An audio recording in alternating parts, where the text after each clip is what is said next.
Hello दोस्तों।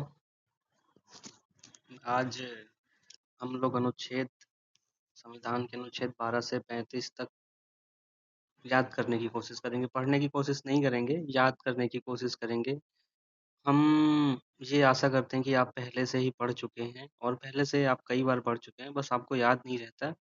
तो हमारा यहाँ पे मुख्य उद्देश्य है कि आपको सभी अनुच्छेद से 35 तक याद कराना है।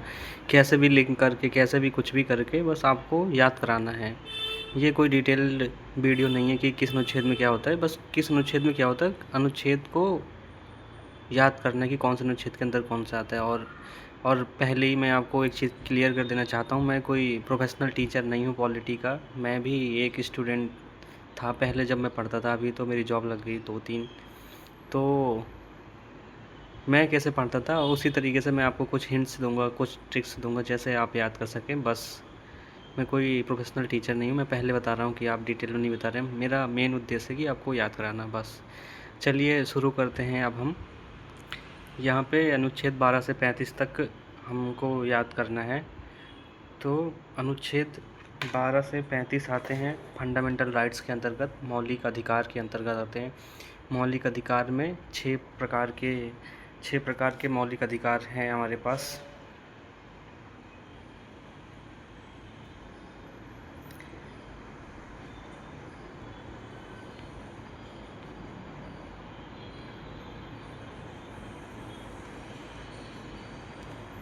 उसमें से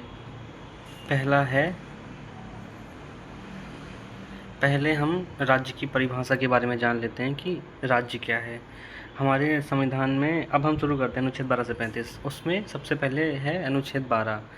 अनुच्छेद 12 में राज्य की परिभाषा बताई गई है कि राज्य किसको बोलेंगे। हम राज्य राज्य करते रहते हैं, राज्य है क्या? पहले ये जान लो कि राज्य क्या है, वो उसकी परिभाषा लिखी गई कि राज्य क्या होगा, किसको बोलेंगे राज्य हम। तो ऐसा अनुच्छेद 12 में लिखा गया है कि केंद्र सरकार, राज्य सरकार, संसद, विधान परिषद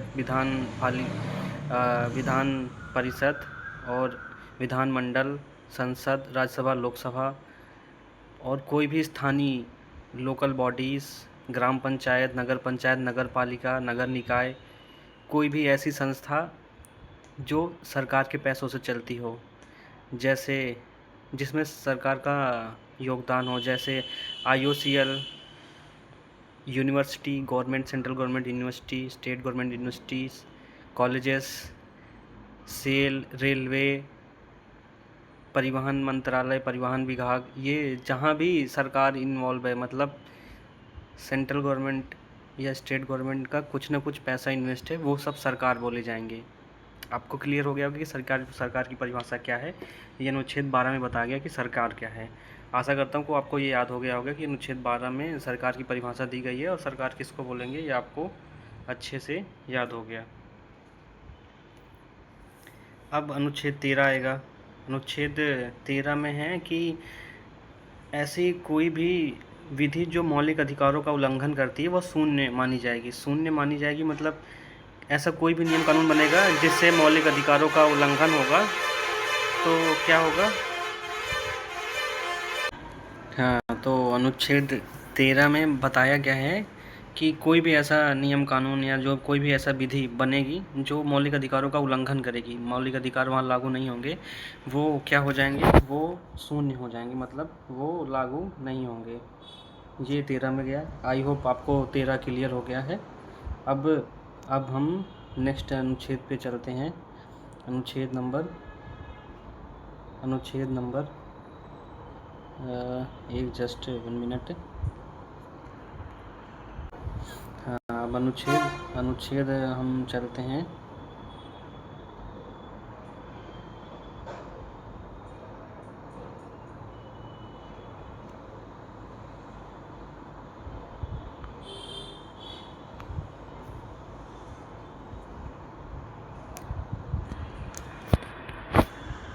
क्या हो गया, 1 मिनट।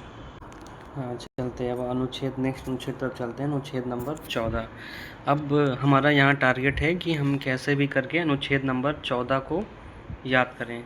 तो अनुच्छेद 14 में है कि विधि के समक्ष समानता, विधि के समक्ष समानता, विधि के समक्ष समानता, विधि के समक्ष समानता अनुच्छेद नंबर 14। आपको कैसे याद करना है कि अनुच्छेद 14 में विधि के समक्ष समानता है? इसका ट्रिक है कि क्रिकेट में चेतेश्वर पुजारा अगर 1 रन भी बनाएगा और 2020 में वैभव सूर्यवंशी चौका चौका मारेगा, तो इसका मतलब ये नहीं कि ये वैभव सूर्यवंशी सुपीरियर हो जाएंगे और चेतेश्वर पुजारा को उतनी वैल्यू नहीं मिलेगी, वो कम रह जाएंगे, ऐसा कुछ नहीं है। दोनों को एक समान माना जाएगा, मतलब विधि के समक्ष सब समान होंगे। चाहे एक रन बनाओ, चाहे चौका मारो, चाहे 1 रन लो, चाहे चौका मारो, चाहे 1 रन लो, चाहे चौका मारो, दोनों लोग समान होंगे। विधि के समक्ष समानता, ये ट्रिक सिर्फ याद करने के लिए है। वैसे तो यहाँ आप जब डिटेल में पढ़ेंगे तो इसका मतलब कुछ और होगा। यहाँ हम सिर्फ आपको ये समझा रहे हैं कि 1 रन भी और 4 रन दोनों समान होते हैं। मतलब अनुच्छेद 14 में लिखा है, 14 मीन्स 1 और 4, 1 और 4 मतलब चाहे 1 रन बनाओ चाहे 4 रन बनाओ, विधि के समक्ष समान समानता, 1 रन की वैल्यू और 4 रन की वैल्यू समान है। अब हम आते हैं नेक्स्ट अनुच्छेद, अनुच्छेद नंबर 15 में। अनुच्छेद 15 में लिखा है, धर्म, मूल वंश, जात, लिंग या जन्म स्थान के आधार पर कोई भी भेदभाव नहीं किया जाएगा। तो अनुच्छेद 15 को कैसे याद रखें कि अनुच्छेद 15 में ये चीज़ लिखा है? तो आप देखिए अनुच्छेद 15 में लिखा हुआ है 1 और 5, 15 में लास्ट में 5 आ रहा है। तो आप यहाँ देखेंगे धर्म 1, मूल वंश 2, जाति 3, लिंग 4 और जन्म स्थान 5। तो हमारे संविधान में पाँच चीज़ के आधार पर भेदभाव नहीं किया जा सकता। किस 5 चीज़ के आधार पर? धर्म, मूल वंश, जाति, लिंग या जन्म स्थान के आधार पर भेदभाव न किया जाए। तो इससे आप आसानी से याद रख पाएंगे कि 15 में 5 और ये 5 प्रकार के भेदभाव से संविधान में मना किया गया है कि आप इस 5 के बेस पे भेदभाव नहीं कर सकते। तो 15 मीन्स 5 और 5 प्रकार के ये धर्म, मूल वंश, जाति, लिंग या जन्म स्थान। आशा है कि आपको ये ट्रिक याद रहेगा। अब हम आगे चलते हैं। यहाँ पे आता है लोक नियोजन, अनुच्छेद 16। अनुच्छेद 16 है लोक नियोजन के विषय में अवसर की समानता। मीन्स राज्य के अधीन किसी भी पद पे नियोजन या नियुक्ति की बात होगी। मान लो आपको किसी भी पद पे नौकरी चाहिए, नियोजन या नियुक्ति के संबंध में सभी नागरिकों के लिए समान अवसर होंगे, अवसर की समानता होगी, ऐसा इसमें कहा गया है। लेकिन आप लोग सोचेंगे फिर कि यार गवर्नमेंट जॉब में तो सामान तो नहीं मिलता, वहाँ पे सीटें बटी होती हैं, एससी की अलग, ओबीसी की अलग, वो अलग कहानी है। उसके बारे में आप जब डिटेल में अनुच्छेद 16 पढ़ेंगे तो वहाँ पे उसके बारे में समझाया गया है। यहाँ पे है कि कोई भी गवर्नमेंट में चयन की प्रोसेस होगी, कोई नियुक्ति की प्रोसेस होगी, सबको समान अवसर मिलेंगे। तो ये तो अनुच्छेद 16 है, लेकिन हमारा टारगेट है कि अनुच्छेद 16 को कैसे करें, याद करने की ट्रिक क्या हो। तो यहाँ पे याद करने की ट्रिक है कि यहाँ पे देखिए 16 में एक शब्द है 1 और 6, 1 और 6।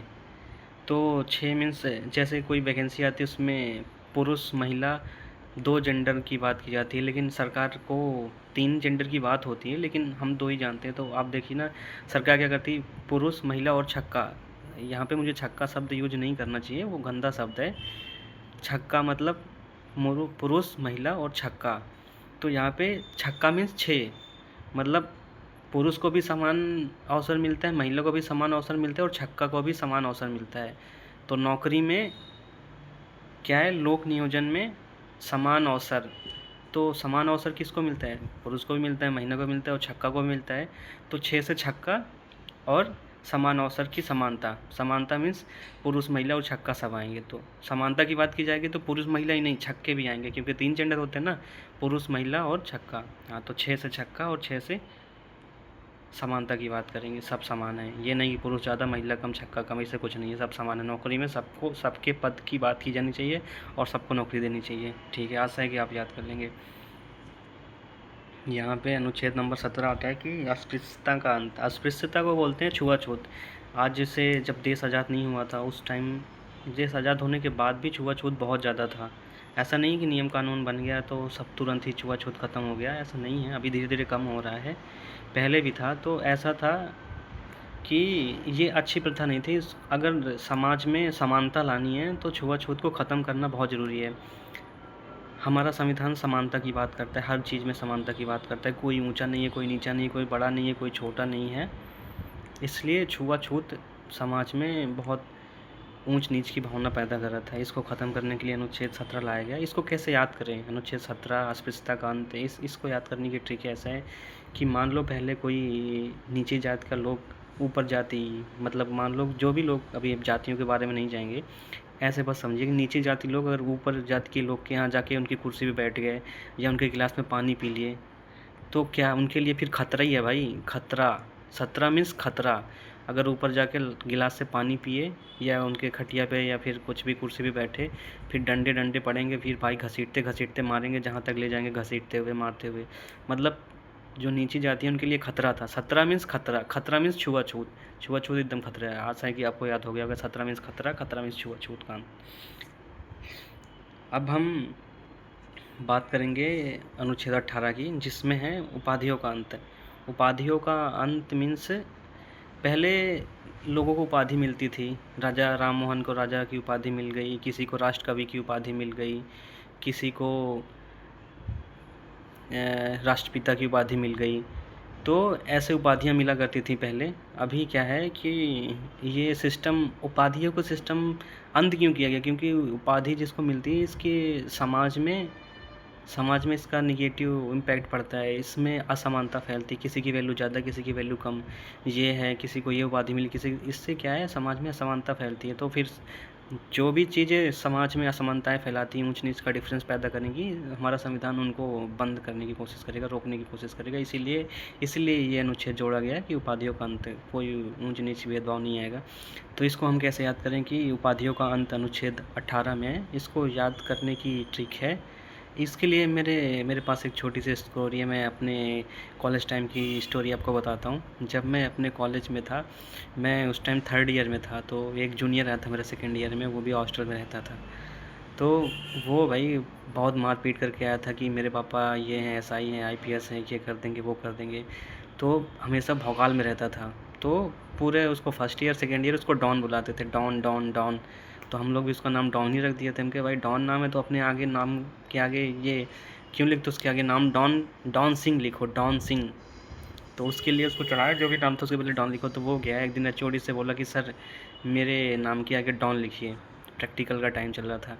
तो सर ने बोला कि बेटा तुम्हारे नाम के आगे डॉन तो लिख देंगे, लेकिन तुम पहले, अभी तुम्हारा एज 18 साल नहीं हुआ ना, तुम 18 साल हो जाओ, बालिग बन जाओ, फिर तुम्हारे नाम के आगे डॉन लिख देंगे।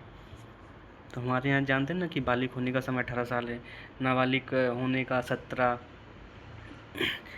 मतलब 18 से कम है तो नाबालिग है। तो बोले कि बेटा तुम भी नाबालिग हो, 18 साल पूरा कर लो, बालिग बन जाओ, फिर आओ तुम्हारे आगे नाम के आगे डॉन लिख देंगे। तो फिर वो जब 3rd ईयर में गया तो 18 हुआ तो उसके आगे डॉन लिखा गया। फिर ऐसे ही वो डॉन, ऐसे मतलब कॉलेज में नहीं लिखा गया, मजाक मजाक में सब डॉन बोलते थे। तो इससे मतलब क्या हुआ, इससे ये रिलेट करिए कि मतलब डॉन किसी की उपाधि कब मिलेगी? उपाधि वाली कहानी तब आती जब वो बालिग होगा, और बालिग कब होगा? 18 में। बस यहाँ पे याद करने वाली, बस अभी तक मैं जो कहानी बताया उसका सिर्फ एक ही मतलब है कि आपको उपाधि तभी मिलेगी, आप डॉन तभी बन पाएंगे जब 18 साल के ऊपर हो जाएंगे। 18 साल के पहले रहेंगे तो आपको सब बच्चा समझेंगे, तो आप डॉन बन नहीं पाएंगे। अब डॉन बनेंगे नहीं तो आपको डॉन वाली उपाधि मिल नहीं पाएगी। तो उपाधि चाहिए तो डॉन बनना है, डॉन वाली उपाधि चाहिए तो 18 साल होना चाहिए, कोई भी उपाधि चाहिए तो 18 साल। बस रिलेट ये करना है कि उपाधियों का अंत 18 अनुच्छेद में है। तो कैसे याद होगा कि 18 अनुच्छेद में? हाँ, ऐसे ही याद होगा। डॉन बनना है तो 18 से रिलेट होगा। फिर अभी तक यहाँ हमारा 14 से 18 तक आपने देख लिया कि 14 से 18 तक जो हमारा है वो है समानता का अधिकार। ये समानता की बात करती है। देखो, चाहे अनुच्छेद 14 है, विधि की समझ समानता, धर्म जाति लिंग के आधार पर समाज में ये भेदभाव हो सकता है, नहीं भेदभाव नहीं, समान होना चाहिए। नौकरी में भी समानता होनी चाहिए, अस्पृश्यता का अंत होना चाहिए, समाज में ऊंच नीच नहीं होना चाहिए, उपाधियों का अंत होना चाहिए, इससे समाज में ऊंच नीच पैदा होती। तो ये सब अनुच्छेद बताते हैं कि आपको समानता में लाना है, सब चीज़ समान, सबको समान बनाना है, कोई भी ऊपर नहीं है, कोई भी नीचे नहीं है, ये बताता है। तो इसलिए इसको बोलते हैं अनुच्छेद 14 से 18 क्या है? समानता का अधिकार। ये सब में समानता के भाव पैदा करती है, इसलिए समानता का अधिकार। नेक्स्ट हमारा आता है अनुच्छेद 19 से 22 तक, स्वतंत्रता का अधिकार। अब हमको पढ़ना है स्वतंत्रता का अधिकार। यहाँ पे स्वतंत्रता का सॉरी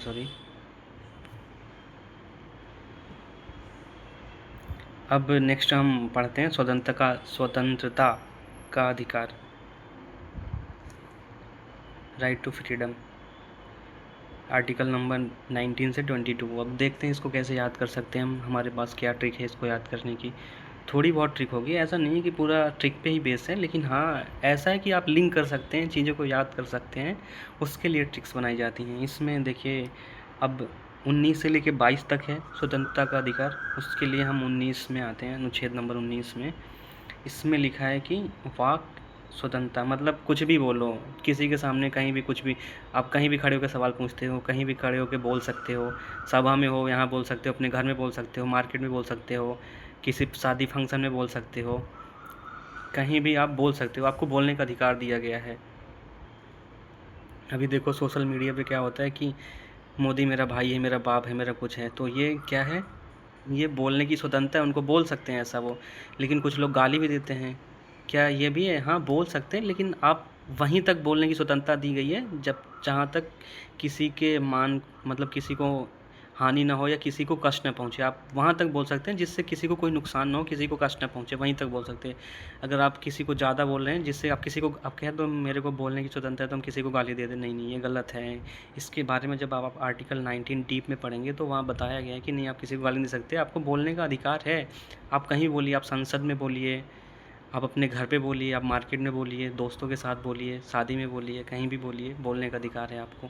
लेकिन किसी को गलत बोलिए, किसी को सही बोलिए, ये है, लेकिन तब तक बोलना जब तक उसको ठेस ना पहुँचे। इसलिए आप सोशल मीडिया पर देखिए कोई किसी को, किसी राष्ट्रपति को गरिया देता है, प्रधानमंत्री को गरिया देता है, किसी एक्टर को गरिया देता है, किसी खिलाड़ी को गरिया देता है, किसी की बढ़ाई कर सकता है, ये है। अब ये कैसे याद करें इसके बारे में हम आपको बताते हैं कि अनुच्छेद 19 कैसे याद करें। आपको वीडियो बोरिंग लगेगा, लेकिन आप केवल मेरे वॉइस पे फोकस करें, मैं क्या बोल रहा हूँ उस पे फोकस करेंगे तो आपको ज़्यादा अच्छा लगेगा। तो अनुच्छेद 19 इसको याद करने की ट्रिक क्या है, 19 में ही बोलने वाला, अब बोलने चालने से रिलेटेड वाक एवं अभिव्यक्ति की स्वतंत्रता जो है वो अनुच्छेद नंबर 19 में ही है। आपको ये कैसे याद रखना कि वाक एवं अभिव्यक्ति की स्वतंत्रता अनुच्छेद नंबर 19 में है, तो इसके लिए एक ट्रिक है कि 19 19 19 19 19 आप बोलेंगे तो यहाँ पे एक शब्द आएगा उन्नीच, उन्नीच, जैसे कोई लोग ऐसे हकला के बोलते हैं ना, उन्नीच उन्नीच, 19 को उन्नीच बोलते हैं, नीच। जैसे गांव में, हर गांव में कोई ना कोई महिला या जेंट्स ऐसे होते हैं जो बहुत गाली देते हैं, दनादन गाली देते हैं, बगल से गुजरता हो तुरंत गरिया देंगे, बस बगल में गुजर जाओ कुछ नहीं बोल लो, झूठे ही हंस दो, झूठे ही कर दो भाई, फिर यह गाली देंगी या गाली देंगी, इतना गाली देंगे कि भले कुछ करो चाहे ना करो गाली मिलेगी। तो ऐसे वैसे होते हैं कुछ नीच लोग इंसान, मतलब ऐसा मुझे बोलना नहीं चाहिए, मैं गंदे शब्द का यूज़ कर रहा हूँ, लेकिन यहाँ पे मेरा सिर्फ एक ही उद्देश्य है कि आपको कैसे भी रिलेट कर पाए कि वाक एवं अभिव्यक्ति की स्वतंत्रता अनुच्छेद नंबर 19 में है। तो नीच, जो लोग नीच होते हैं, क्यों, संविधान ने तो उनको दे के रखा है भाई, तुम बोलो धनाधन बोलो, कहीं भी बोलो, कुछ भी बोलो, किसी को कुछ भी बोल दो, क्यों, क्योंकि संविधान में लिखा है। वो बात अलग है कि उनको नहीं पता कि वहाँ लिखा है ऐसे बोलना गरियाना मना है, लेकिन वो गरियाते हैं, बोलते हैं। तो जो नीच लोग होते हैं धनाधन तुरंत भी कुछ बोल दो गरियाने लगता है। जैसे अभी कुछ रील्स में वायरल हो रहा था ना, एक दादी रहती है, उनको बोलते ये कटुनी, ऐसे कुछ बोलते हैं, वो तुरंत गरियाने लगती हैं धनाधन। हाँ तो ऐसे ही कुछ लोग होते हैं गाँव में गरियाने लगते हैं। तो जो नीच लोग होते हैं वो गरियाते बहुत हैं, ठीक है। गरियाना मतलब वाक्य में अभिव्यक्ति की स्वतंत्रता, बोलने की स्वतंत्रता है भाई, बोले चाहे गरियाएं, हमको स्वतंत्रता है। तो नीच, नीच और वाक्य एवं अभिव्यक्ति की स्वतंत्रता, ठीक है। पता है कि आप लोग को थोड़ी बहुत याद हो गया होगा, हंस रहे होंगे मेरे ऊपर, गरिया भी रहे होंगे मनी मन, क्या ही बता रहा है। चलो कोई नहीं, वाक्य एवं अभिव्यक्ति की स्वतंत्रता आपको याद होना चाहिए। 19 अनुच्छेद में 19 मतलब नीच, नीच मतलब धनाधन गाली, बगल में गुजर जाओ गरिया देंगे, गरियानी मतलब वाक्य एवं अभिव्यक्ति की स्वतंत्रता है, ठीक है। अब इसमें ना 6 प्रकार के आते हैं कि इन सभी नागरिकों को 6 अधिकारों की गारंटी दी गई है। कौन सी? भाषण एवं अभिव्यक्ति, शांतिपूर्वक सम्मेलन, संघ बनाने की स्वतंत्रता है, संचालन करने की स्वतंत्रता है, कहीं भी निवास करने की है, कहीं व्यापार करने की है। जनरली ये एग्ज़ाम में इतना डिटेल में नहीं पूछा जाता कि अनुच्छेद 19 के सी में क्या है, 19 के बी में क्या है, लेकिन कभी कभी बहुत रेयरली एसएससी पूछ सकता है। एसएससी का कोई भरोसा नहीं हो, कभी भी कुछ भी पूछ सकता है। तो ऐसे इसका कोई ट्रिक नहीं है, मैं ऐसे आपको कुछ हिंट बताता हूँ कि जैसे अनुच्छेद 19 के काम में दिया गया है कि आप कहीं भी भाषण दे सकते हैं, ठीक है, कहीं भी आप भाषण दे सकते हैं। अगर आपको भाषण देना होगा तो आपको सम्मेलन करना होगा, आपको लोगों को इकट्ठा करना होगा, मतलब कि अनुच्छेद का में क्या बताया गया 19 का में कि आप कहीं भी भाषण दे सकते हैं और अपने विचार और आपके अंदर जो भी मन के अंदर है वो आप व्यक्त कर सकते हैं। भाषण में मन के विचार ही ना व्यक्त करेंगे, तो आप भाषण दे सकते हैं अनुच्छेद का में। अब भाषण देने के लिए तो सम्मेलन करना पड़ेगा ना, बिना सम्मेलन को किसको भाषण देंगे? दीवार को बोलेंगे, कैमरे को बोलेंगे, मोबाइल को बोलेंगे? नहीं नहीं, उसके लिए तो आदमी होने चाहिए। आदमी के लिए शांतिपूर्वक आपको सम्मेलन करना पड़ेगा। कैसे सम्मेलन करना पड़ेगा? शांतिपूर्वक। ऐसा नहीं कि सम्मेलन कर रहे हैं दनादन धाएँ धाएँ धाएँ धाएँ गोलियाँ चलाते हैं, जैसे बिहार में शादी होती ना, फायर पे फायर, फायर पे फायर हो सिस्टम के यार, कैसे कुछ गाना है ना, नहीं नहीं ऐसा नहीं करना, एकदम शांतिपूर्वक करना, बिना हथियार करना है। अब अब आपको भाषण देना है, भाषण देने के लिए आपको सम्मेलन करना पड़ेगा, लोगों को इकट्ठा करना पड़ेगा। लोग इकट्ठा होंगे तो क्या बनेगा? संघ बनेगा, यूनिटी बनेगी। मतलब संघ कब बनेगा? जब लोग आएंगे। तो अब देखिए कैसे लिंक है, पहले भाषण दे सकते हैं आप, भाषण दे सकते हैं तो सम्मेलन भी कर सकते, सम्मेलन दे कर सकते तो कोई संघ भी बना सकते, संघ बनाएंगे, ग्रुप बनाएंगे, पार्टी बनाएंगे, तभी तो लोग आएंगे ना। हाँ, उसके बाद अब पहले में क्या हुआ 19 के काम में भाषण दे सकते, खा में क्या हुआ शांतिपूर्वक सम्मेलन कर सकते, गा में क्या हुआ संघ बना सकते। अब संघ बनाएंगे तो चलाएगा कौन? कोई पार्टी बनाएंगे तो पार्टी चलाने के लिए भी तो होना चाहिए ना, तो पार्टी बन गई तो पार्टी को चला भी सकते हैं 4 में। अब चला सकते हैं तो ऐसा नहीं है, अब संचालन के, अब कोई पार्टी आप यूपी में बनाएं, कोई पार्टी आप बिहार में बनाएं, तो वो पार्टी बिहार में नहीं, आप कहीं भी जा सकते हैं, तमिलनाडु जा सकते हैं, आंध्र प्रदेश जा सकते हैं, केरला जा सकते हैं, कहीं भी उस पार्टी को ले जा सकते हैं और वहाँ पे ये सम्मेलन कर सकते हैं। ऐसा नहीं है कि आप सम्मेलन केवल यूपी में ही कर सकते, नहीं, आप कहीं भी कर सकते हैं। यहाँ पे लिखा ना कि आप कहीं पे भी निवास कर सकते हैं, आपको ये भी स्वतंत्रता है कि आप कहीं भी निवास कर सकते हैं। अब जहाँ निवास करेंगे तो वहाँ कुछ बिजनेस भी करेंगे, ऐसा तो है नहीं नहीं बिजनेस करेंगे तो खाएंगे क्या? तो इसकी भी स्वतंत्रता है कि आप कहीं भी देश के किसी भी कोने में रह सकते हैं और किसी भी कोने में बिजनेस भी कर सकते हैं। अब जैसे मैं हूँ यूपी से, अभी मैं तमिलनाडु में हूँ, तो इसका मतलब ये नहीं है कि मैं तमिलनाडु में नहीं रह सकता। हमारे संविधान हमको आज़ादी देता है कि हम तमिलनाडु में रह सकते हैं और यहाँ पे बिजनेस भी कर सकते हैं। कोई तमिलनाडु का पर्सन यूपी में आके भी बिजनेस कर सकता है और वहाँ पे रह भी सकता है, ज़मीन भी खरीद सकता है। तो ये संविधान में है, इसके बारे में अनुच्छेद 19 में लिखा गया है। ठीक है, अब इससे ज़्यादा आप ये पढ़ लीजिएगा एक बारी। बाकी 19 नीच, नीच मतलब गाली, गाली मतलब वाक्यों में भी स्वतंत्रता। ठीक है, अब ये याद करना है आपको अनुच्छेद नंबर 20। अनुच्छेद नंबर 20 में क्या है? अपराधों के लिए दोष सिद्धि के संबंध में। यार ये मुझे अपराधों के लिए दोष सिद्धि के संबंध में, देखो इसको याद करने की ट्रिक क्या है? इसको याद करने की ट्रिक बहुत सिंपल है, बहुत सिंपल है। मतलब कि 2 और 0 जोड़ेंगे तो कितना आएगा? 2 और 0 जोड़ेंगे तो 2 ही आएगा।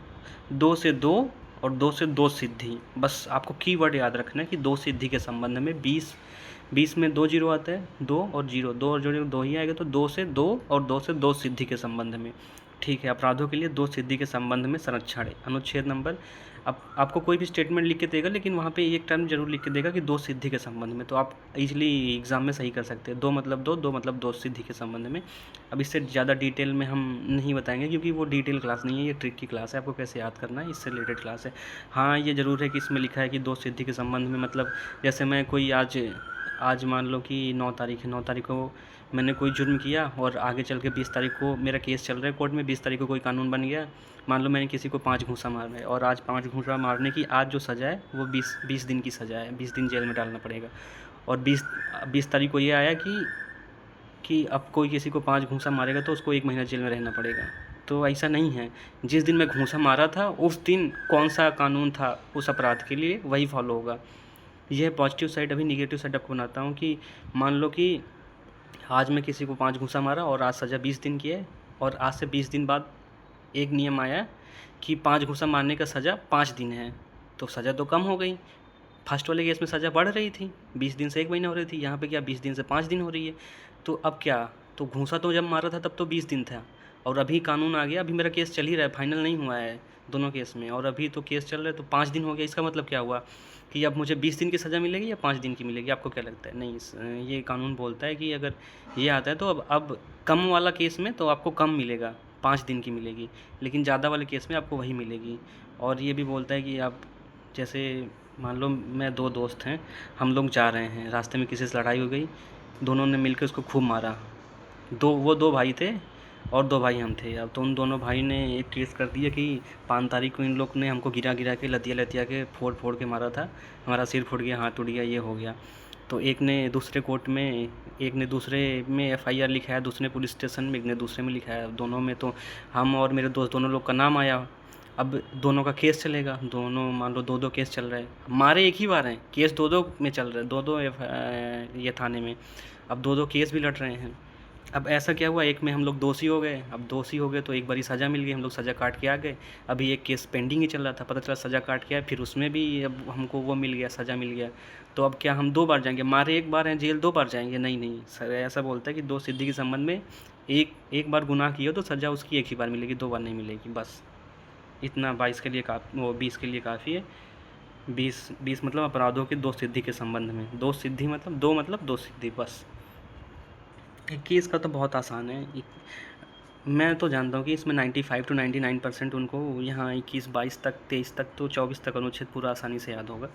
अभी मैं 21 की बात करता हूँ। अनुच्छेद नंबर 21 बहुत सुंदर ट्रिक है इसकी। 21 मतलब प्राण एवं दैहिक स्वतंत्रता। प्राण एवं दैहिक स्वतंत्रता मतलब प्राण वाण दे नहीं सकते, आपके पास स्वतंत्रता है। तो इसका ट्रिक क्या है? इसकी ट्रिक है कि एक, अभी ध्यान से देखिए, 2-1 मतलब 21, नाम ना 21 हिंदी में बोलते हैं इसको 21। एक किस, 21 मतलब एक किस। इसका ट्रिक है कि अगर हम यमराज भगवान आपको एक बार 21 ले लिए तो आपकी कहानी ख़त्म है। फिर प्राण एवं दैहिक स्वतंत्रता गया हाथ से, प्राण भी गया और दैहिक स्वतंत्रता गया। किस कब लेंगे? जब ऊपर बुला लेंगे, अपने भैंसा को भेज के बुला लेंगे आपको ऊपर। और अगर यमराज भगवान आपको एक बार 21 ले लिए तो आपके प्राण एवं दैहिक स्वतंत्रता गए। हाँ, तो सिंपल ट्रिक है ना। 21 कौन किस लेगा? यमराज भगवान। यमराज भगवान की कहानी आई, उनका नाम आया, तो फिर प्राण एवं दैहिक स्वतंत्रता की ही बात होती सीधी।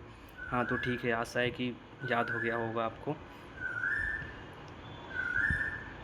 ठीक है, अभी 21 तो हो गया। अभी 21-1 का क्या आएगा? 21-1 अभी 21 मतलब यमराज देव आ गए। अगर आपको यमराज के पास नहीं जाना है, इस धरती पर रहना है, तो आपको पढ़ना पड़ेगा। क्या पढ़ना पड़ेगा? ABCD पढ़ना पड़ेगा। ABCD ABCD ABCD पढ़ेंगे तो यमराज भगवान आपको छोड़ देंगे। तो 21A में क्या है? 21A। तो 21A मतलब 21 ABCD। 21 ABCD मतलब पढ़ाई लिखाई की बात होगी। तो इसमें कहा गया है कि राज्य जो है वो 6 से 14 वर्ष के जो बच्चे हैं उनको निःशुल्क और अनिवार्य शिक्षा प्रदान करेगा। 21A में क्या है? राज्य 6 से 14 वर्ष के बच्चों को निःशुल्क शिक्षा प्रदान करेगा। ये ट्रिक याद करने के लिए है कि अगर आपको यमराज के भगवान के 21 से बचना है तो आपको ABCD पढ़ना पड़ेगा। ठीक है, ये ट्रिक है। अब इसके बारे में जानकारी ये है कि ये क्यों लाया गया। इंडिया में ना लिटरेसी रेट बहुत कम है। अगर अगर किसी भी कंट्री के ग्रोथ के लिए लिटरेसी यानी साक्षरता या पढ़ा लिखा होना बहुत ज़रूरी है। तो इंडिया में देखो सभी तो पढ़ लेते हैं, लेकिन आप जनजातियों की बात करेंगे और बहुत सारे गरीब वाले कम्युनिटी के लोग हैं, वो नहीं पढ़ पाते। तो उनको भी पढ़ने के लिए सरकार ने ऐसा लाया कि नहीं नहीं, सबको पढ़ाओ, एक तरफ से पढ़ाओ। 6 से 14 वर्ष को तो सरकार तुम्हारी जिम्मेदारी है, सरकार तुम पढ़ाओ। पेरेंट्स की जिम्मेदारी नहीं है, सरकार की जिम्मेदारी है। ठीक है, पेरेंट्स तो पढ़ा नहीं पाए क्योंकि पेरेंट्स पढ़े लिखे नहीं है, तो बच्चों को फोकस नहीं करेंगे, इसलिए सरकार तुम पढ़ाओ, सरकार को बोला गया है। ये वीडियो लंबी हो रही, लेकिन चलो कोई नहीं। अभी हम पढ़ते हैं अनुच्छेद नंबर 22। देखो, अनुच्छेद 20 और 22 में कन्फ्यूजन होता है। 20 मतलब 2 मतलब 2 सिद्धि के संबंध में। अब 22 में आते हैं हम। 22 में क्या है? 22 में 2 मतलब 22। यहाँ पे एक कहानी बताते हैं कि मान लो एक आदमी चाय की दुकान पे बैठा है और 2 समोसा खा रहा है। तब तक 2 पुलिस वाले आए, उसको पकड़े और ले गए थाने में, और 2-2 डंडे लगा रहे हैं। रोज़ सुबह शाम दोपहर, 2 टाइम नहीं, सुबह शाम दोनों टाइम 2-2 डंडे लगा रहे हैं दनादन। अब ये क्या, गिरफ्तार कर लिए, बिना कुछ बताए गिरफ्तार कर लिए। अब इसमें क्या है कि जिसको गिरफ्तार करे उसको ये अधिकार है कि उसको बताओ तुम क्यों गिरफ्तार कर रहे हो, और उसको ये भी अधिकार है कि वो अपने मनपसंद वकील को कर सके, ये अधिकार है।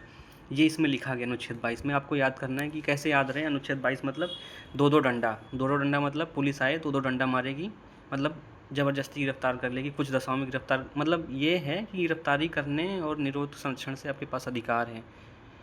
याद कैसे करना है कि अधिकार कौन से अनुच्छेद में? मतलब 2-2 22 मतलब पुलिस 2-2 डंडा मारेगी, इससे रिलेटेड याद रखो आप।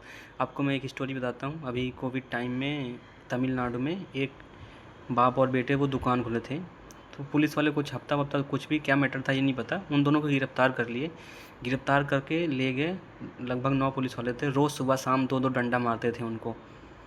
ऐसा ट्रिक है कि 2-2 डंडा मारते थे। उन लोग को इतना मार दिया, उनकी हालत एकदम हो गई गंभीर। और गंभीर होने के बाद हो गया उन लोग का ही जेल में मारे तो हालत क्रिटिकल हो गई। क्रिटिकल होने के बाद उन लोग को ले गए हॉस्पिटल में भर्ती किए, लेकिन हाँ अंततः दोनों लोग की डेथ हो गई, बाप बेटे की डेथ हो गई। फिर अब डेथ हो गई तो उनके फैमिली के और भी मेंबर होंगे कुछ, तो उन्होंने केस कर दिया। अब मैटर बढ़ गया, फिर कोर्ट में केस चलता रहा, तो अभी 2026 में फाइनल डिसीजन आया, कोर्ट का फैसला आया कि उसमें जितने भी पुलिस वाले सब इन्वॉल्व थे, लगभग 9 पुलिस वाले थे, उन सबको फांसी की सज़ा दी गई तमिलनाडु कोर्ट द्वारा। तमिलनाडु हाई कोर्ट में सबको क्या उन 9 पुलिसकर्मियों को तमिलनाडु को उनको किसकी फांसी दी गई, वो मतलब सज़ा दी गई, फांसी की सज़ा दी गई। सोच रहे हो 9 लोग को फांसी की सज़ा, वो भी पुलिस वालों को, गवर्नमेंट एम्प्लॉई को। क्यों? क्योंकि तुम उन लोग को बंद करके तुम्हें मारने का अधिकार नहीं, क्यों गिरफ्तार उनको वकील करने का अधिकार, ये लोग मौलिक अधिकारों का हनन किए। समझ रहे हो मौलिक अधिकार का हनन करने का मतलब क्या है? कि फंडामेंटल राइट्स है, तुम किसी के फंडामेंटल राइट्स छीन के फिर उनको मारे, वो अलग बात है। तुम फंडामेंटल राइट्स की ऐसी की तैसी कर दिए, ये ऐसा है। तो गिरफ्तारी से संबंध है अनुच्छेद नंबर 22, याद रखिएगा। 2 मतलब 2 डंडा मारेंगे, मतलब गिरफ्तार कर लेंगे, गिरफ्तार करिए तो 2 डंडा मारेंगे। 2 सिद्धि दम संबंध बताया ना, 2 मतलब 2 सिद्धि, 2 मतलब गिरफ्तारी, मतलब 2 डंडा, गिरफ्तार करके 2 डंडा मारेंगे। हाँ ठीक है, आपको याद हो सकते हैं। अब अभी तक मैंने क्या पढ़ा, अभी तक हमने आपको एक बार रिवाइज कराता हूँ। समानता का अधिकार बताया 14 से लेकर 18 तक। उसके बाद फिर स्वतंत्रता की बात की है, स्वतंत्रता का अधिकार है 19 से 22 तक। अब स्वतंत्रता हो गई तो अब आएगा शोषण के विरुद्ध अधिकार। अभी शोषण में छोटा सा है तो बहुत जल्दी हो जाएगा। शोषण में 2 अनुच्छेद आते हैं, 23 और 24। तो अनुच्छेद नंबर 23 में क्या है, मानव के दुर्व्यापार और बलात्कार पे प्रतिषेध है, और 24 में कारखानों आदि में बालकों के नियोजन प्रतिषेध है। तो मतलब कोई कारखाना है जो मतलब इंडस्ट्रियल है और हैवी है, जहाँ पे रिस्क है, तो वहाँ पे 6 से 14 वर्ष के बच्चों को काम नहीं करने दिया जाएगा, ऐसा बोलता है। वहाँ पे ऐसा करना मतलब सरकार ये मानती है कि ऐसा करना शोषण है, बच्चों का शोषण है, ऐसा नहीं करना चाहिए। तो इसका याद करने का ट्रिक है अनुच्छेद नंबर 23, मतलब 23 में देखिए 2 3 लास्ट में कितना आ रहा है, 3 आ रहा है। 3 आ रहा है मतलब मानव में 3 आएगा, बलात् में 3 आएगा, बलात् में 3, मानव में 3।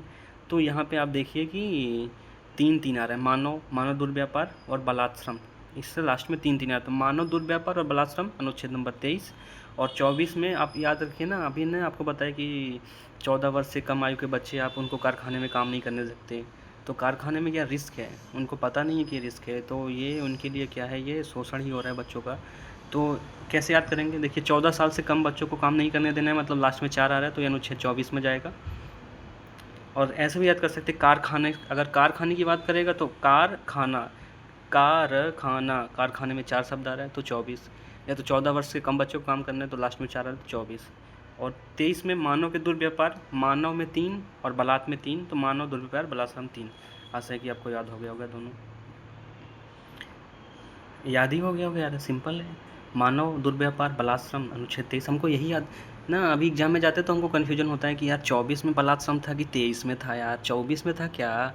तो मेरा यही ट्रिक याद कराना था कि नहीं 14 साल से कम बच्चे आएंगे कारखाने में काम करने, कारखाना में 4 तो कारखाना 24, 14 साल से बच्चे कम काम करना 24। और मानव दुर्व्यापार, मानव मतलब 3, बलात्श्रम मतलब 3, बस 3 मतलब 2 3 2, ये 23 के लास्ट में 3 आएगा 3, और 24 के लास्ट में 4 आएगा 4।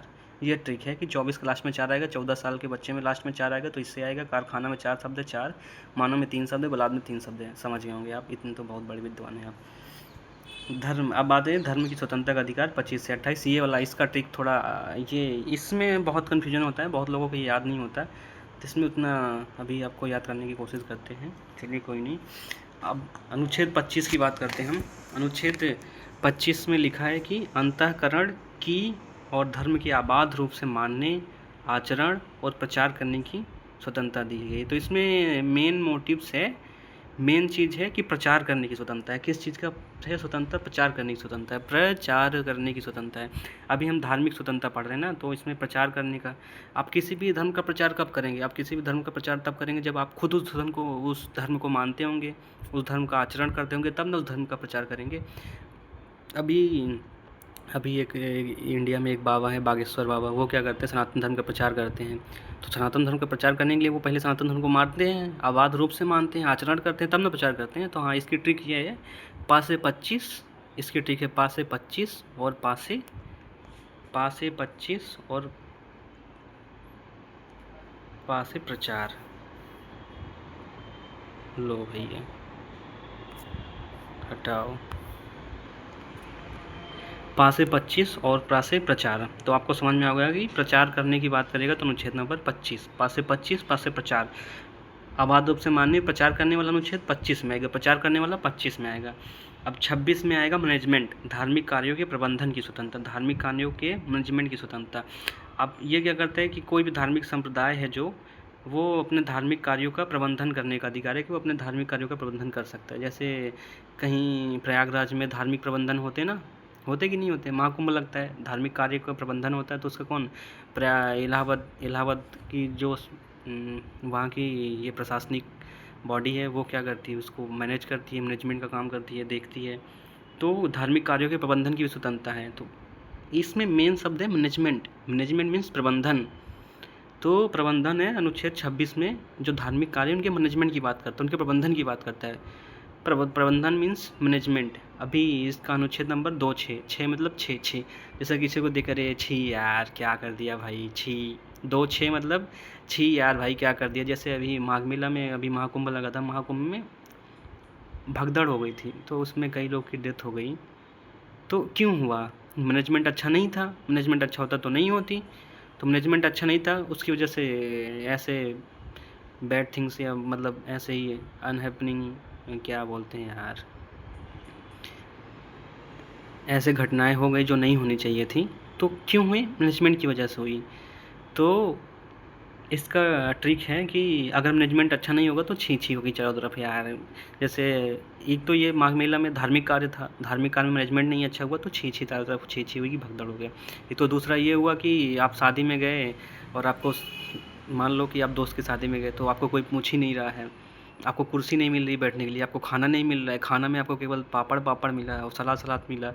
तो आप क्या बोलेंगे, अरे छी यार ओकरे बराती में कर रहे, ऐसा हो गया वैसा हो गया, मैनेजमेंट नहीं अच्छा था उसके बारात का। तो ठीक है, आप आशा करते हैं कि छी आएगा तो मैनेजमेंट आएगा आपके दिमाग में। तो 26 मतलब धार्मिक कार्यों के मैनेजमेंट से रिलेटेड है। 27 आएगा, तो सीधा है, सत्ता और 27। सत्ता क्या होता है आपको पता है ना, किस गवर्नमेंट की सत्ता चल रही है, कौन सी सरकार चल रही है, हर सरकार की एक सत्ता होती है, सत्ता। जैसे अभी यूपी में चुनाव होने वाला है 2027 में, तो वहाँ पे कौन सी गवर्नमेंट की वो 27 में कौन सी गवर्नमेंट की सत्ता आएगी। 27 याद करने का ट्रिक है, 27 में है टैक्स। आपको कैसे रिलेटेड करना है कि धार्मिक कार्यों की जो टैक्स वाला बात होती है वो 27 अनुच्छेद में है। तो इसको याद करने की ट्रिक है कि अभी जो सत्ता में आता है वो बोलता है कि हम किसानों का कर माफ़ कर देंगे, ये कर माफ़ कर देंगे, छोटे टैक्स को माफ़ कर देंगे, छोटे बिजनेस के लिए गए टैक्स को माफ़ कर देंगे। तो टैक्स माफ़ी की बात कौन करता है, कोई भी गवर्नमेंट आती है, सत्ता बनती है, सत्ता बनाने के लिए टैक्स माफ़ी की बात करते हैं। मतलब जैसे ही सत्ता की बात आएगी वैसे टैक्स की बात आएगी। तो 27 में टैक्स के बारे में बात है, 27 में टैक्स के बारे में बात है। किसी भी धर्म की अभिव्यक्ति के लिए जो करों के संबंध में बताया गया है कि इसमें क्या बताया गया, किसी भी व्यक्ति को ऐसे करों का भुगतान करने के लिए बाध्य नहीं किया जाएगा जिसका उपयोग किसी विशेष धर्म को बढ़ावा देने के लिए किया जा रहा है। मतलब किसी विशेष धर्म के बढ़ावा देने के लिए जो पैसा अर्न होगा, जो पैसा आएगा उस पर टैक्स वैक्स नहीं लगेगा, बस ऐसे समझ लीजिए आप। टैक्स मतलब सत्ता मतलब 27 मतलब टैक्स। अब बता अनुच्छेद नंबर 28,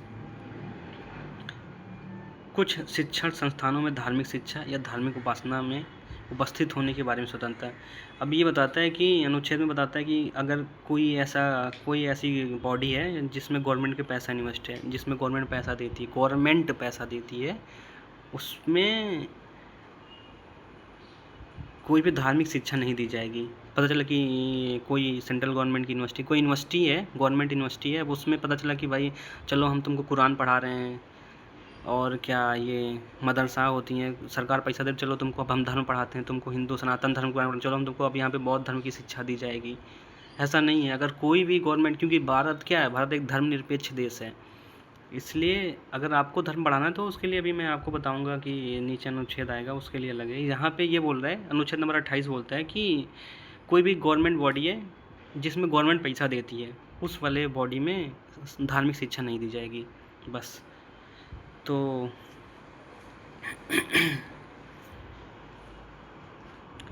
इसका ट्रिक क्या है, इसका ट्रिक है कि 28 28 मीन्स 28 या टू लेट याद कर सकते हैं। जैसे कहीं पर टू लेट दिख रहा था तो मकान खाली है, मतलब मकान मालिक को पैसा चाहिए, ये अच्छा नहीं है, इसका और कुछ बताता हूँ। इसको आप लोग 28 20 हाँ, तो अनुच्छेद नंबर 28 मीन्स टू एट को हम लोग याद करेंगे too late, at late, to at नहीं टू लेट। इसमें क्या हुआ कि एक कॉलेज रहता है, उसमें एक बाबा जी बोल लीजिए या फिर क्या मौलवी साहब आते रहते हैं दौड़ते। जैसे ही 8 बजे का कॉलेज रहता था, 8 से 2 बजे तक कॉलेज था, तो जैसे दौड़ते आते रहते हैं, 8 बज के 1 मिनट हो जाता है गेट पे, तो गेट बंद हो गया। भाई गेट बंद हो गया तो बंद हो गया, फिर गेट तो खुलने वाला है नहीं। तो फिर वो जो वहाँ गार्ड पे रहता है कि बाबा जी एंड मौलवी साहब टू लेट। अब आपकी जो धार्मिक वाली शिक्षा है ना, वो स्कूल में नहीं चल पाएगी। क्यों नहीं चल पाएगी? गेट बंद हो गया भाई, टाइम हो गया, गेट बंद हो गया, फिर आइएगा जब गेट खुलेगा। तो ऐसे याद कर सकते हैं, टू एट नहीं टू लेट। अब बाबा जी और इन लोग की एंट्री गेट के अंदर नहीं हो पाएगी, तो अंदर नहीं हो पाएगी तो ये लोग क्या करते हैं, धार्मिक शिक्षा देते। बस इसे कुछ लोग इसको दिल पे मत लीजिए, बस समझाने के लिए है, बस और कुछ नहीं।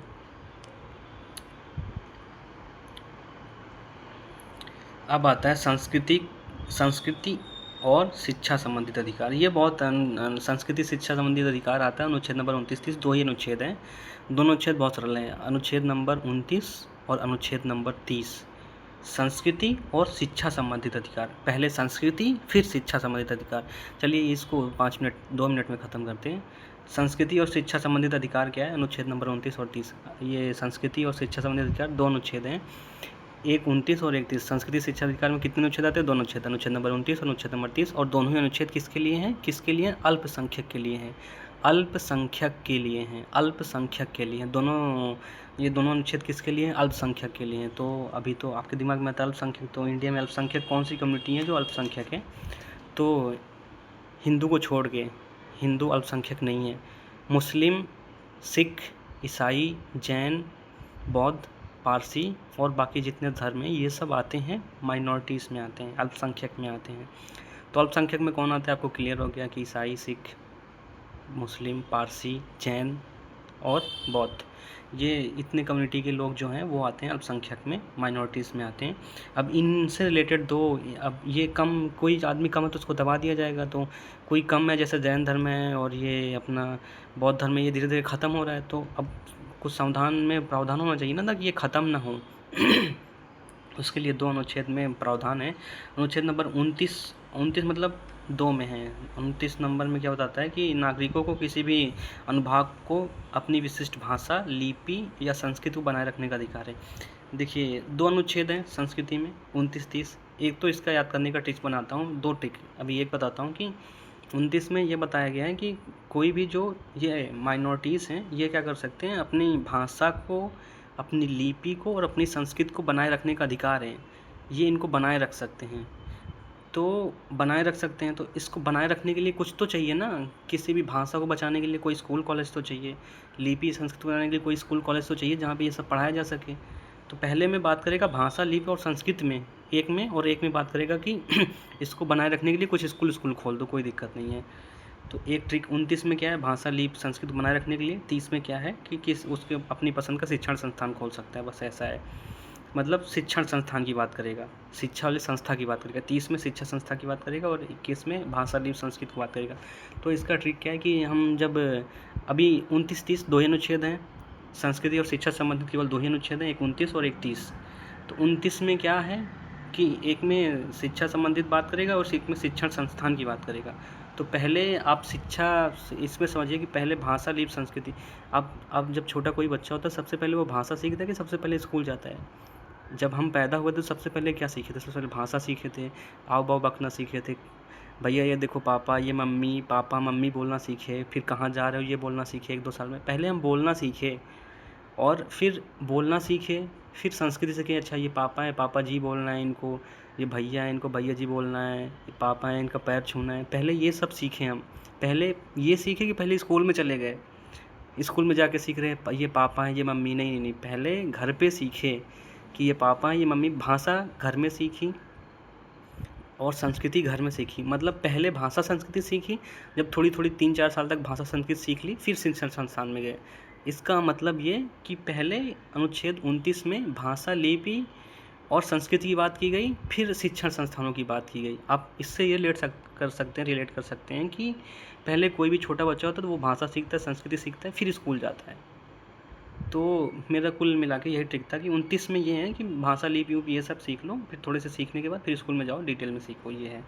और या तो फिर ये हो सकता है कि जो मान लो 2 छोटे माइनॉरिटीज़ की बात करता हूँ, एक जैन और एक बौद्ध। तो जैन धर्म के 24 तीर्थंकर है, महावीर स्वामी को ले लो और गौतम बुद्ध भगवान को ले लो। अब ये दोनों क्या थे, लगभग समकालीन थे। तो 2 लोग थे ना, दो लोग कौन, महावीर स्वामी और ये बुद्ध जी। तो ये 2 नौ थे। कौन थे 2 नौ? 2 और 9, 29 मतलब 2 नौ, 29 मतलब 2 नौ, दोनों दो धर्म से रिलेटेड हैं और दोनों माइनॉरिटीज़ हैं। कौन दोनों माइनॉरिटीज़ हैं? एक जैन धर्म और एक बौद्ध धर्म, दोनों माइनॉरिटीज़ हैं। और दोनों धर्म से कौन रिलेटेड है, ये अभी बताया। तो ये दोनों लोग थे। इन्होंने बोला कि ये ट्रिक है, इन्होंने बोला कि चलो यार घूमते हैं, देखते हैं क्या चल रहा है संसार में। कुछ हम लोग जो ज्ञान दे के आए थे वो सब ये लोग फॉलो कर रहे हैं कि नहीं कर रहे हैं। तो आके देखें कि यार कुछ लोग बोल रहे हैं, जैसे जैन धर्म के लोग, उनकी भाषा लगभग ये प्राकृतिक थी और बौद्ध धर्म की पाली भाषा थी। तो बोले यार भाषा तो कोई बोल नहीं रहा यार, अपना ये सब ख़त्म करते जा रहे हैं धीरे-धीरे यार, गड़बड़ा जा रहा है सिस्टम, फिर हम लोग को सब भूल ही जाएंगे। जब भाषा नहीं रहेगी, संस्कृति नहीं बचेगी हमारी, तो हमारा तो धर्म ही ख़त्म हो जाएगा। तो इस ख़त्म ना करने के लिए तो कुछ तो देखा। फिर इन लोगों ने प्लान किया कि चलो स्कूल खोला जाए भाई, जहाँ पे सब सिखाया जाए अपने बारे में, जो हम लोग ज्ञान दे के चले आए ना। ये कौन बोल रहा है? ये भगवान बुद्ध और ये जैन धर्म के महावीर स्वामी ये सब सोच रहे हैं कि हम लोगों ने जो ज्ञान दे के आया है ये लोग फॉलो कर रहे हैं कि नहीं कर रहे हैं, ये चलो चेक किया जाए। तो इन्होंने देखा कि फॉलो तो बहुत कम लोग कर रहे हैं। बोला कि यार ऐसा तो काम नहीं चल पाएगा, कुछ स्कूल खोलना पड़ेगा। तो फिर इन दोनों ने मिलकर स्कूल खोला। तो स्कूल खोला, अब स्कूल तो खोल दिया। बात यहाँ ये आई कि स्कूल खोला, इन लोगों ने स्कूल खोला तो ओपनिंग डेट कब रखी? 30 तारीख को। तो बुद्ध भगवान कहते हैं अरे यार 30 को क्यों खोल रहे हो भाई, 1 तारीख को खोल दो यार, क्या दिक्कत है 1 तारीख को खोलने में? कह रहे नहीं यार 1 तारीख से खोलोगे तो फिर 30 तारीख को खोलोगे तो 1 महीना ज़्यादा, मतलब फ़ीस 1 दिन का एक्स्ट्रा मिल जाएगा, मतलब 1 महीने की ज़्यादा फ़ीस हो जाएगी। जनरली इस फ़ीस कब से जोड़ी जाती है? 1 तारीख से 1 तारीख तक। तो इन लोगों ने 30 को ही स्कूल खोल दिया। 30 को खोलने से क्या फ़ायदा हुआ कि फ़ीस वाली सिस्टम हो गया कुछ, तो 1 महीने की एक्स्ट्रा फ़ीस मिल जाएगी। तो खोलना 1 तारीख को चाहिए था, लेकिन बोले नहीं यार हम 1 तारीख का वेट नहीं करेंगे, आज का आज खोलेंगे, 30 को 30 ही खोल देंगे। क्यों? हमको ज़्यादा पैसा लेना है। ज़्यादा पैसा लेके क्या करेंगे? ज़्यादा पैसा लेके स्कूल को खूब अच्छा बनवाएंगे। स्कूल को खूब अच्छा बनवाएंगे तो ज़्यादा लोग आएंगे। ये वाला मैटर था। बस ये मजाक की बातें थी, सीरियस ना लीजिएगा इन सबको, बस याद करने की। 29 मतलब दोनों मतलब ये दोनों लोग मिले, जाके चेक किए कि काम हुआ कि नहीं, फिर 30 तारीख को स्कूल खोल दिए। तो शिक्षण संस्थान की बात करेगा तो 30 तारीख, बाकी भाषा ये सब की बात करेगी तो 29 तारीख, बस ठीक है। अब अनुच्छेद नंबर 32 आता है, संवैधानिक उपचारों का अधिकार। अनुच्छेद नंबर 32, इसका तो एकदम आसान है, ये तो 100% लोगों को याद रहता है। बस ये है कि इसको डॉक्टर बी आर अम्बेडकर ने बोला था कि संविधान का आत्मा है। क्यों आत्मा है? क्योंकि संवैधानिक उपचारों का अधिकार है, इसकी तरह हम वो रीट जारी कर सकते हैं, उनको दिला सकते हैं, इसलिए इम्पोर्टेंट है। बस संवैधानिक उपचारों का अधिकार मतलब 32 अनुच्छेद में कैसे याद करेंगे कि संविधान की आत्मा मिल गई आपको। सबसे पूरे मौलिक अधिकार में सबसे इम्पोर्टेंट कोई अनुच्छेद है तो अनुच्छेद नंबर 32 है। तो ये सबसे मेन है। और जितने भी लोग इंडिया में खुश रहते हैं ना, जो खासकर वो जो लो कम्युनिटी से आते हैं, SC ST OBC ये लोग आते हैं, उन लोग को खुश रहने की वजह कौन सा अनुच्छेद है? अनुच्छेद नंबर 32। तो 32 की वजह से सब खुश रहते हैं। तो 32 की वजह से सब खुश रह के 32 ही दिखाते हैं ना, ही करके। तो अनुच्छेद नंबर 32 और 32 में 32 ही दिखाते हैं। तो 32 ही क्यों दिखा सकते हैं मौलिक अधिकार में? क्योंकि संवैधानिक उपचारों का अधिकार है, सबसे स्ट्रांग आर्टिकल है, सबसे स्ट्रांग अनुच्छेद है, इसकी वजह से। और इसकी वजह से सब खुश रहते हैं, 32 ही दिखाते हैं। तो अनुच्छेद नंबर 32 मतलब 32 ही मतलब खुश मतलब संवैधानिक उपचारों का अधिकार। अनुच्छेद 33 क्या है? अनुच्छेद 33 में आता है कि इस भाग द्वारा प्रदत्त अधिकारों, मतलब ये अनुच्छेद 33 और 34 ये सेना के लिए है, मतलब सशस्त्र बलों के लिए। ज़्यादा एग्जाम में पूछा नहीं जाता, लेकिन आपको पढ़ना है। 33 में क्या है? संसद सशस्त्र बलों के सदस्यों के मौलिक अधिकार, बोल रहे कि जो लोग सशस्त्र बल में, उनके मौलिक अधिकार में कुछ कमी हो सकती है। कब होती है, क्यों होती है, वो अनुच्छेद नंबर 33 के डिटेल में पढ़ेंगे। बस आप याद रखिए कि सशस्त्र बल का बात आएगा तो अनुच्छेद नंबर 33